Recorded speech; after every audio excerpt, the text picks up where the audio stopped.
Can Batman face off against monsters? Well, not alone he can't.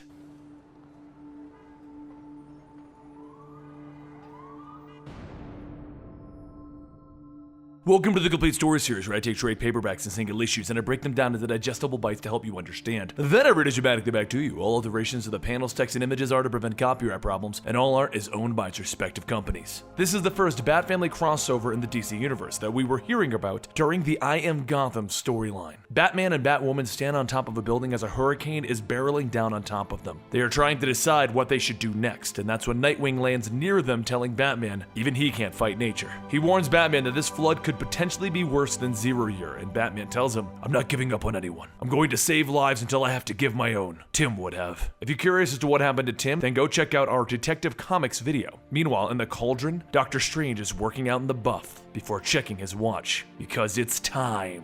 In the morgue, something begins to happen. A hissing and a fizzling, and the corpses on the tables begin to change and alter. They begin to become something else. Back on the rooftops, Batman tells Gordon that he needs his recruits to help the police during this, but Gordon denies it. He can't have the Bat family alongside the real police. Spoiler, Orphan and Clayface then all arrive on the rooftop, and Batman hands Clayface an injection that will allow him to remain stable in the rain. He then explains to everyone that they are helping with the evacuation of the city, and Basil, Clayface's real name, he'll help out by looking like the police and assisting them. Basil transforms into multiple police officers and then explains that he can't hold on to this form for very long, a few hours tops, and Batman tells him, "You joined for this, to redefine who and what you are." As Basil leaps off the roof to work alongside the police, everyone then hears a crack, boom, as a wall is destroyed by a massive monster. Alfred calls up Batman to inform him that it's an actual monster, like a real monster. Batman leaps into his Batplane and he rockets off towards it, scanning it. Alfred tells him that the biological thermals are non-existent, but there are signs that it is alive in some sense of the word. But despite its size, it has to be a child, or something mimicking a child. Then there's no better time to take it to school, Batman says as he flies near it, and then it reaches out, grabbing the Batplane, and in a fiery wreck, the plane hits a building as Batman glides to safety. The new device on his back is complements of steel, and it allows him to mildly fly, while the creature grabs him out of the sky and then chucks him upwards. Realizing that it's groping out like a child and endangering everyone, Batman sprays it with the fuel from his jetpack and then ignites it, setting the creature ablaze, crashing into the ground. Meanwhile, the police are trying to evacuate everyone from the city into a nearby cave system where Spoiler is helping lead them. Batman, Batwoman, and Nightwing all go to the downed monster to figure out what it is and keep it sedated. The DNA readings all go back to the cave where Duke is waiting, asking Batman, "How could you be fighting monsters without me?" "Look at your syllabus, Duke. Monsters are next month." While Duke and Alfred report back that the cells are heavily modified, and they are reading as Robert Castro. Batman then remembers Robert Castro as the man who cut his own throat in Gordon's office during the Gotham and Gotham Girl incident. He then watches on the CCTV as Castro claimed the monster men are coming, and that he killed himself. Nightwing begins to ask who is Robert Castro, and Batman explains, "He was in the care of Hugo Strange, the man Amanda Waller hired to keep Psycho Pirate in check. I know Strange is involved somehow." But the situation is about to get much worse as a larger monster bursts out of the nearby bay. Nightwing looks at it stunned. "That thing tore through a factory like it was paper, Batman. The GCPD is completely outgunned." "Guns aren't a part of my plan, Nightwing. You get to the morgue. Batwoman, you're with me. I want this thing watching us." They then leap in to cut the monster off of the GCPD, and Batwoman calls up Basil to see how he's holding it together. He warns Batwoman that he's spread very thin, but Batwoman tells him that he needs to spread even further. They're going to need to expand their evacuation area. With that, she and Batman hit the new monster with flashbangs to grab its attention and piss it off. With it focused on them, Batman turns on holographic projectors that he has set up in the streetlights of Gotham. "Gotham City, do not be afraid. This is a pre-recorded message, and you know who I am. I speak on behalf of my team, and we are doing what we can to save you. But Gotham City is not safe. We have selected a specific evacuation site for you. Please proceed to it. We'll meet with you in the morning." Then as Spoiler and Orphan get everyone into the cave system, Batman throws a line around the monster, hooking it to a nearby wall. Nightwing looks at it as it begins to flail around, keeping him from leaving the fight. He then sees a man falling off the roof, and he dives in to save the man and then grapple back up to the building. The monster, meanwhile, is chasing Batman and Batwoman through the nearby alleyways, but this is where Batman wanted it to follow them, because it's a tech site with two bat cycles. They speed off, and Batwoman comments that she's on a Nightwing cycle. "Nightwing doesn't even work with you as a sidekick anymore. I trained him. He's my responsibility. They all are. And the two of them speed back towards the monster to keep it busy. That's when Batwoman notices the thing now has 3 heads. Oh boy, this bike is about to get one hell of a test ride. Batman drives straight at it, throwing nets onto it to slow it down, because they need a plan and they need one fast. Meanwhile, back over at the caves, Orphan is watching from above as the people are being evacuated into the cave system. As they appear in there though, there's some red gunk getting on them, and it seems to be making them very, very angry. Nightwing managed to get to the morgue, but when he gets there, he notices something very bad. They're only halfway done with this night. They've only fought 2 of these things, and he sees spots for 4 monsters. He looks at some of the larvae left on the tables, and he sends it back to Alfred, who runs the DNA test. They discover that the 4 individuals were all patients of Hugo Strange, and each were convinced to commit suicide. But to make things more confusing, Oleg, one of the patients, was treated in Blackgate before he joined up with the terrorist group.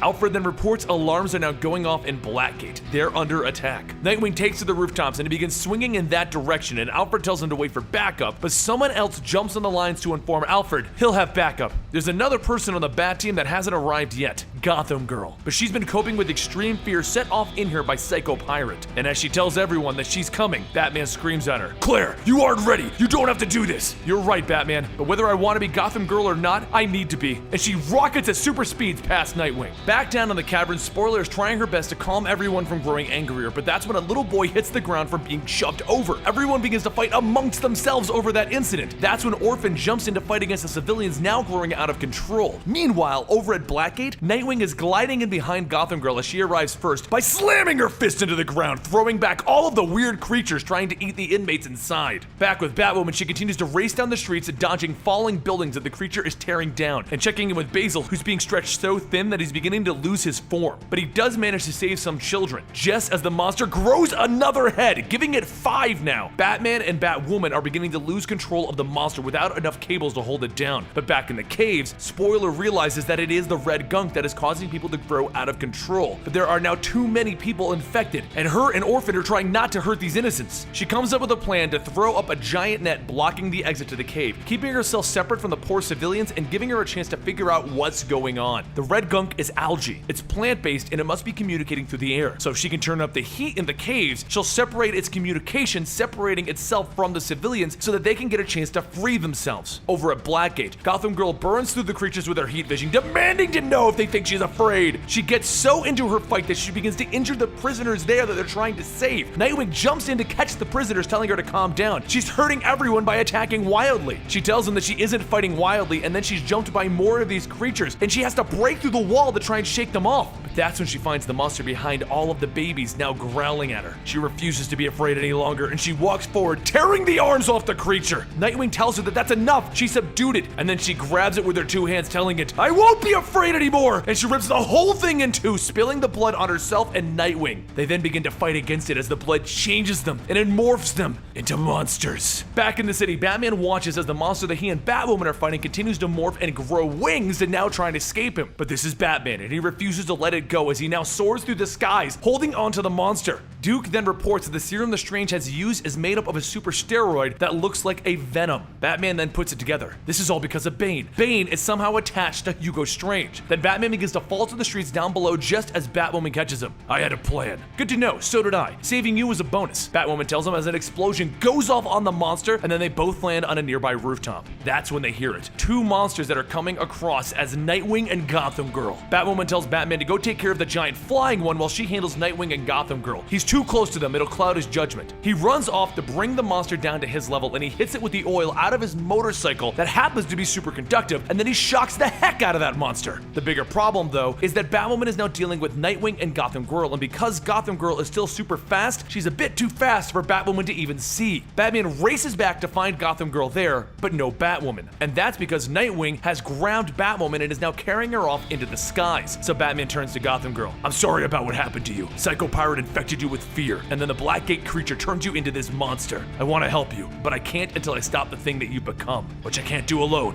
Luckily, I didn't come alone." The cops around Batman then begin to turn back into Clayface, and then he forms around as a battle suit around Batman. You know, I've never done this before, Batman. You sure it'll work? Only one way to find out. And Batman cracks Gotham Girl across her twisted face. Then with the combined strength, they punch and throw her down to the ground. She gets back up and she gives a super clap, throwing Clayface off of Batman. That's when a fellow member of the Bat family lands. Duke has joined the party, and he's carrying a cure. Down in the caves, Orphan and Spoiler have begun to set everything up to turn the heat up in the air of the cave, and they set it off just as the infected civilians grow close to them, wiping out all of the red algae. While at first she thinks that she saved them, she then realizes where the algae was coming from. The last and fourth monster. Back with the Duke, he dodges around Gotham Girl, and then using the lancet, he sticks it through her thick hide into her leg. Instantly, she hits the ground, changing back into Gotham Girl. And then up in the sky over Gotham, Batwoman is fighting with Nightwing until he finally strikes her, wounding her, and she begins to fall to the streets down below. She falls but doesn't panic as she pulls out her grappling gun and fires it through Nightwing's shoulder, keeping herself in the air. She then lands on his back as he begins to plummet to the streets down below now that he's injured, and she demands that Duke give Nightwing the injection through the lancet, but he tells her that the lancet was broken when he was curing Gotham Girl. There is no way to break Nightwing's thick hide with the cure. Someone has to use some kind of super strength to jam it into Nightwing and hopefully not punch through his chest. And they all turn to Gotham Girl with her super strength, but she's terrified. It's her fault that he is even a monster right now. But Batwoman tells her that she has to do it. She can control her powers and she can make this happen. So she takes the injector, and as Nightwing falls on it, she gives it to him, morphing him back into himself. He turns around covered in goop and in his usual wit tells them,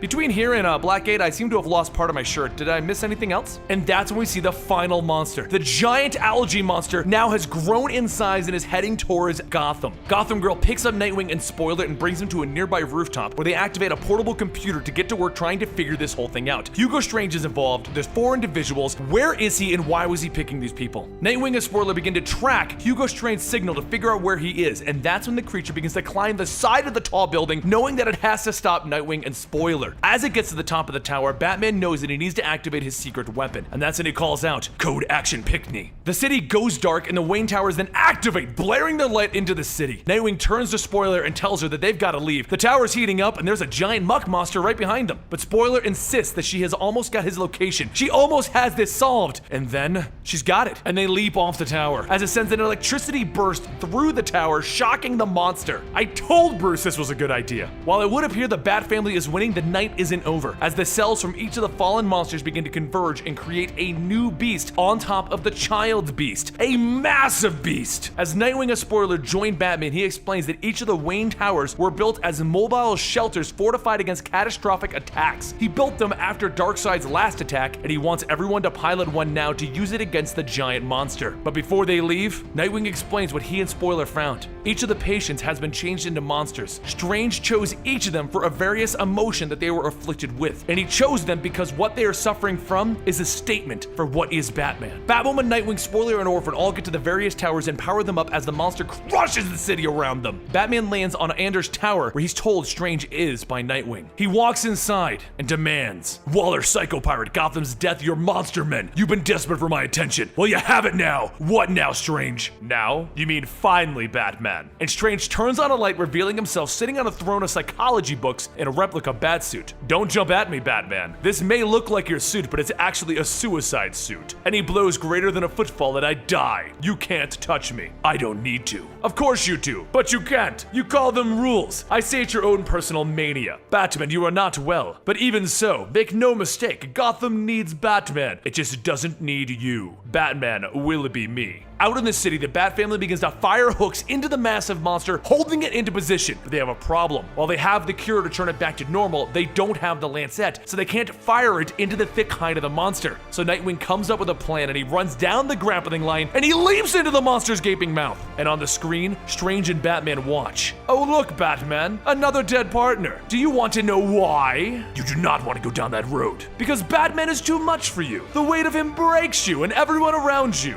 "Strange, trust me, you want to stop talking. You try to be him, but You've got problems, just like everyone else. You keep losing them to empirical evidence that you are unfit. Strange, be quiet. If you were truly fit, Batman, they'd all be alive. And Batman leaps towards a now sweating Strange. I said shut up! Outside in Gotham, the monster stomps and pauses, and then it stumbles around as it gurgles and starts to throw up in its own intestines. Back with Strange, Batman hit the wall next to his head, with Strange smirking. You can't hit me! It's an unassailable truth, Batman.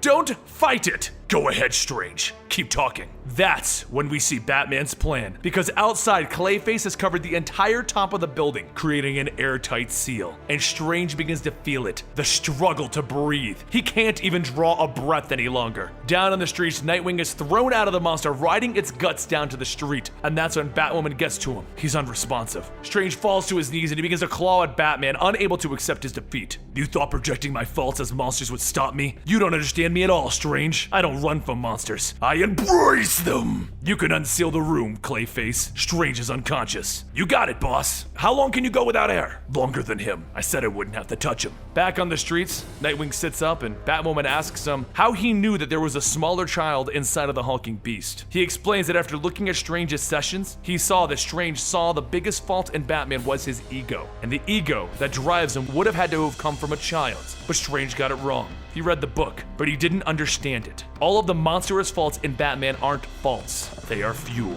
And that concludes the first crossover of the Bat family. And oh my god, did I love this one. But then again, I'm loving pretty much every Batman book out right now, so of course I would love this one. I'm slightly biased with my love for Batman, but I hope you guys enjoyed it as well. If you did, don't forget to subscribe to the channel to keep up to date with the new Batman Rebirth storylines. Give this video a like to let us know that you love us doing the Batman videos. And don't forget, we can chat on Twitter and Instagram at Comicstorian. I'll see you guys next time, right here.